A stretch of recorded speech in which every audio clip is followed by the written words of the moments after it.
At 6:17 that morning, my wife texted me 4 sentences that ended my marriage. Plans change. You're not coming on the cruise. Emma wants her real father. I read it twice. Set my coffee down on the counter I'd installed with my own hands, 16 years ago, back when Emma was small enough to sit on it and hand me screws. Then I typed back 4 words, enjoy the trip, and I called my attorney. I know how that sounds. Cold. Maybe you're thinking a man should fight for his family, should call screaming, should show up at the airport and make a scene. I didn't have it in me. 23 years teaches you the fighting was already lost before the text ever arrived. You just don't know it yet. My name is Daniel Mercer. I'm 59. I run a small home renovation company outside Columbus, Ohio. Up until that morning, I would have told you I had a good marriage. The blue hard-shell suitcase Melissa bought me was already packed by the front door. Next to it sat a manila envelope I hadn't zipped into any bag yet. Medical records, test results.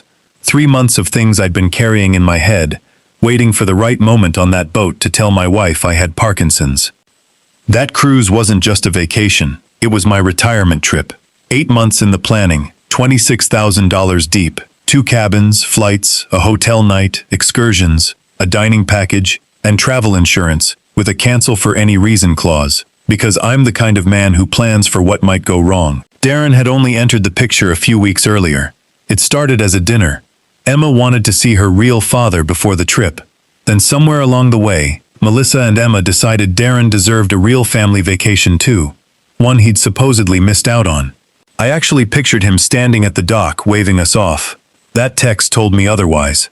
I didn't throw the phone. I didn't put a fist through the drywall, though I could have fixed that in 20 minutes flat.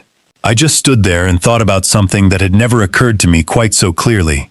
For 23 years, I was the man they called when the car wouldn't start, when the rent was short, when somebody needed a 2 a.m. ride to the ER. The second a nicer seat opened at the table, I became the man who could be left behind. Melissa texted again. Please don't make this difficult. Emma has waited her whole life for this. I read that line 3 times. Emma hadn't waited her whole life for Darren. She'd had me her whole life. But in the story they were telling themselves, none of those years counted for much anymore. I called Arthur Bennett, my attorney of nearly 20 years. I didn't tell him I wanted revenge. That wasn't the word in my head. I told him, I want to know exactly what's mine, what's hers, and how I walk away from this without breaking a single law. He told me to slow down. I told him I'd had 23 years to reach this decision. There was nothing impulsive about it. And saying it out loud, I realized it was true. I'd quietly been circling downsizing for over a year. I'd had the house appraised months before any of this. I knew it was mine, bought before the marriage, protected by our prenup, and when I refinanced years back, Melissa had signed away any claim tied to it. Not out of distrust. A good contractor plans for the roof leaking before it rains. I opened the travel account. I couldn't undo what was already spent, but I could stop what hadn't happened yet.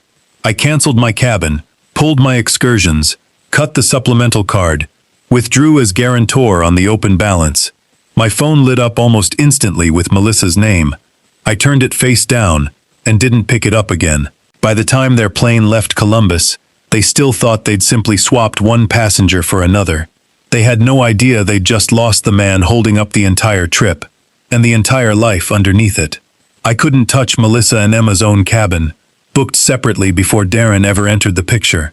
But the dining package, the excursions, the hotel deposit, all under my name, all still open. I canceled what I could and stopped paying what I couldn't. The insurance clawed back a decent chunk.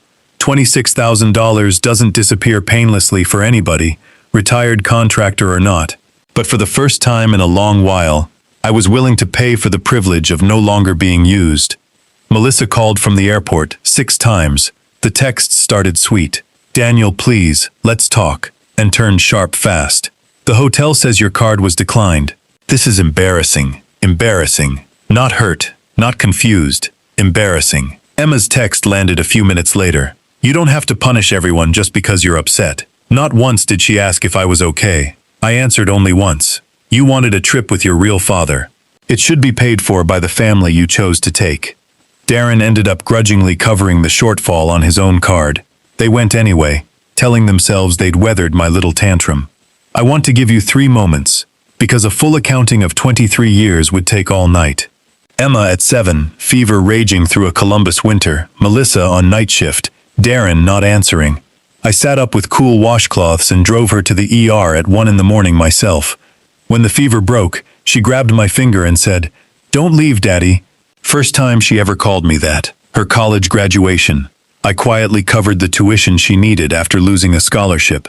Darren showed up late with an expensive bracelet and somehow ended up in every photo, while I stood off to the side holding her gown like a coat check attendant. And last Father's Day, Emma posted an online tribute to Darren. "No matter how much time we lost, you'll always be my dad."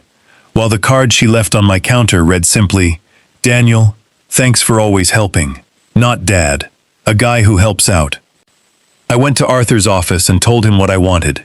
Separation paperwork, cut shared account access, confirm the house title, move forward on the sale. He asked if I wanted Melissa to come back before we proceeded. "She made her decision before she boarded," I said. He warned me this wasn't a statement, it was my life changing. My hand shook signing my name, just enough that the tail of the L came out crooked. He noticed. He didn't ask why I couldn't wait. I knew eventually I'd have to answer that question for everyone. 3 months before any of this, a neurologist on the east side of Columbus told me, plainly and kindly, that I had early-stage Parkinson's. I'd already noticed the signs: the trembling hand around a coffee cup, handwriting shrinking on invoices, stiffness no coffee could touch, unsteadiness on the basement stairs I'd chalked up to age. I hadn't told Melissa. I wanted facts before I put that weight on her. The cruise was supposed to be when I told them both. I'd packed medication, treatment paperwork, even a handwritten list of house modifications we might eventually need. I wasn't afraid of the disease. I was afraid of becoming a burden, the way I'd watched my own father lose himself piece by piece after a stroke. I thought Melissa and Emma would be my people through that. That text cracked open the truth. They still saw me as the man who served the family, not a man who might soon need serving in return. Weeks earlier, Melissa had noticed my hands shaking at dinner and asked if I was really ready to retire. Not about my health, about her routine. I'd been ignoring a lot of signals like that for a long time. Then, while they were on the ship, Melissa accidentally left a voicemail running with Darren on the line. 2 full minutes landed in my inbox. "He'll calm down. Daniel always does. He likes being needed. He won't walk away from the house. He built his whole life around taking care of us." That line did more damage than any insult could, because she wasn't wrong about who I used to be. She understood me completely. She just only understood the parts of me she could use. I went back to Arthur and signed everything. House sale, separation papers, beneficiary changes, revoked accounts, and a plan to move part of what I had into a trade student scholarship fund, something I'd quietly considered for years. My hand shook through every signature, and this time I didn't try to hide it. "Does Melissa know about the diagnosis?" Arthur asked. "No." Was I going to tell her? I looked at my crooked signature. I was going to tell my family. I'm no longer sure I had one. I accepted an offer 8% under market for a fast, clean 18-day close. No repairs, no strangers wandering my kitchen while I pretended not to watch. Notifications went out properly through Arthur's office. Email, certified mail, full documents, a clear timeline. Melissa saw the subject line on the ship and assumed I was bluffing. She never opened it. "We'll talk when I get home. Don't do anything childish." I didn't answer. When the movers came, I didn't throw anything away, didn't hide anything, didn't touch a single item that wasn't mine.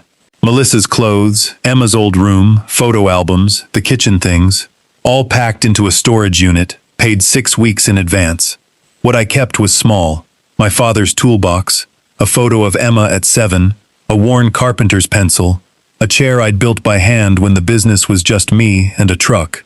My medical file. I left the furniture. The buyer wanted it. Standing in Emma's empty room, I found the pencil marks still climbing the doorframe. 7, 10, 13. And beside the last one, in my own handwriting, taller than Dad soon. I ran my thumb over it and left it where it was. Some things don't need to be carried out the door to still be real. My neighbor Carl watched the truck load up. "Melissa know about this?" "Her attorney does. Her email does. Whether she knows depends on whether she bothered to read it. I found a one-story rental near Buckeye Lake, close to my doctor, room in the garage for the toolbox, and an old fishing boat I'd been meaning to fix. I changed my number, kept one email open for Arthur, and left a final envelope on the kitchen counter.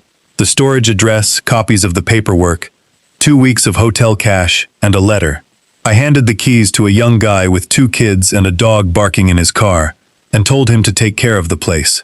I meant it. While I was signing over keys, they were still at sea, and for a few days it looked exactly like what Emma always said she wanted. Poolside drinks, white tablecloths, a photo captioned the family trip we should have had years ago. But cracks show fast once the person holding things together steps away.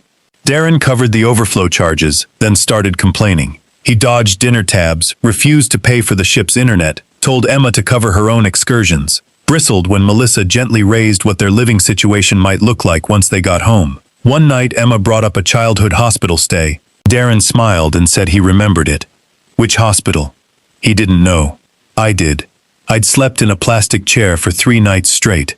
Melissa opened Arthur's email on day 7, tried calling me, got nothing, called Arthur instead.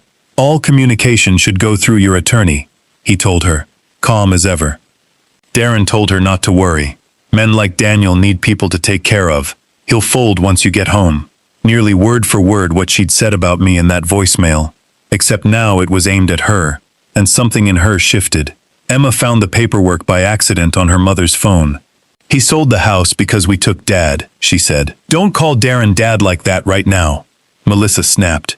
And for the first time, the word felt heavy in Emma's own mouth. Darren offered nothing but, we'll figure something out.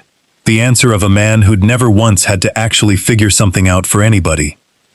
They landed in Columbus on a Tuesday. The cab turned onto my old street, and Emma noticed first. A different car in the driveway, kids' bikes against the garage, new curtains. Melissa's key didn't turn. A stranger stepped out, calm and apologetic, and explained the sale was already closed. The police confirmed nothing illegal had happened and asked her to leave private property. No scene, no furniture on the lawn. Everything sat safely in storage, paid through next month. It made me look prepared, not cruel. That distinction mattered to me. Melissa turned to Darren. We can stay with you until this is sorted.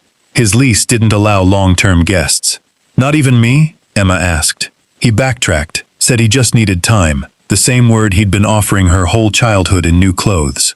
The new owner handed them an envelope, the storage address, hotel cash, and my letter. I told her I hadn't sold her home. I'd sold the house I bought before our marriage, maintained for 23 years, already planned to leave because my health was changing. I told her I'd spent most of my adult life believing dependability would eventually make me family, and her message showed me I was still the man who could be set aside the moment someone better walked back in. I didn't wish either of them harm. I just wouldn't finance a life where I was treated as temporary. Melissa stopped on the line about my health. She thought back. The shaking hands, the avoided stares, the vague appointments, the meticulously planned cruise. What does he mean about his health? Emma asked. Neither of them had an answer. For the first time in 23 years, they realized I'd had an inner life they'd never bothered to ask enough questions to find. Darren tried to shift blame. This is manipulation. Until Emma turned on him. What medication was I on? He didn't know. What doctor? Didn't know. What had I done for work before starting my company? Nothing. Standing on a lawn that used to be hers, Emma realized her father didn't just fail to know Daniel.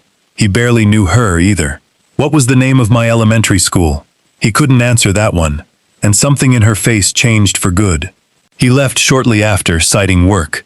That night in the hotel room I'd paid for, Emma sat with an old photo pulled from storage, herself at 7, asleep on my shoulder after that hospital stay, with my handwriting on the back. My girl is finally coming home. She broke down. He thought I was his. Melissa put a hand on her back. He didn't just think it, he chose it. 4 months later, I used part of the house money to start a trade scholarship fund at a community college on the west side of Columbus, for kids with real talent and no runway, the way I'd been once. At the small announcement, Melissa and Emma showed up. Darren too. mostly because Emma wanted to see if he could show up for something that wasn't easy. Afterward, Melissa approached, voice low and controlled. "You had enough money to give strangers a scholarship, but you left your wife and daughter in a hotel." "I left you storage, legal notice, and 2 weeks in a hotel," I said. "What I stopped giving you was unlimited access to my life." She said I'd humiliated them. "No," I said. "I stopped hiding the consequences of a decision you made in a text message, out loud, for anyone to see." Emma stepped closer. "Dad." I looked at her a long moment. "I loved hearing you call me that when you were 7. Her eyes filled. "I was stupid.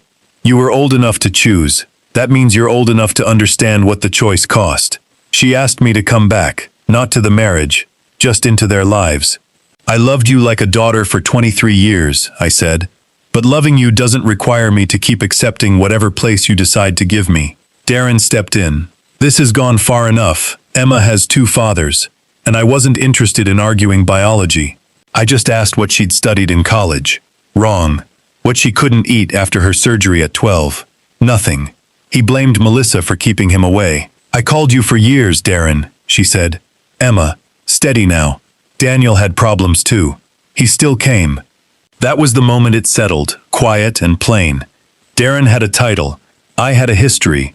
A title doesn't hold up a family by itself. Emma asked about my health, gently, actually wanting to know. "Parkinson's. Early stage. Manageable. Treatment underway." "Then let us help you," Melissa said.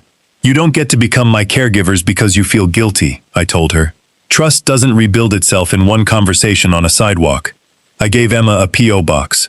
"Write to me. Don't ask for money. Don't ask me to fix anything. Just tell me who you are when you need nothing from me." A year has passed. I still live in that little house near Buckeye Lake. Some mornings my hand shakes worse than others. Some days the medication leaves me foggy. I've had to learn to accept help instead of only giving it. The quiet in that house isn't loneliness anymore. It's room to breathe. I go to physical therapy twice a week, mentor a handful of the scholarship students over coffee, fish with Carl most months, and tinker in the garage on things that don't really need fixing, just because my hands like the work. I'm not healthier or richer than I was a year ago, but I stopped being afraid that love had to be purchased. Melissa moved into a small apartment across town, picked up more hours, learned to build her own budget and call her own repairman. She sent me a plain, unadorned apology a few months back. I wrote back and told her I forgave her, and that the marriage was still over. Both things were true at once. Darren drifted out of Emma's life again once she stopped looking at him like something out of a dream, and this time she didn't chase him. She told me once that wanting to know her birth father was never the mistake. The mistake was treating a man who'd shown up every single day for 23 years like something she could trade in the moment a better offer walked through the door. Emma writes to me regularly now. The early letters were full of apology. I answered those politely, nothing more.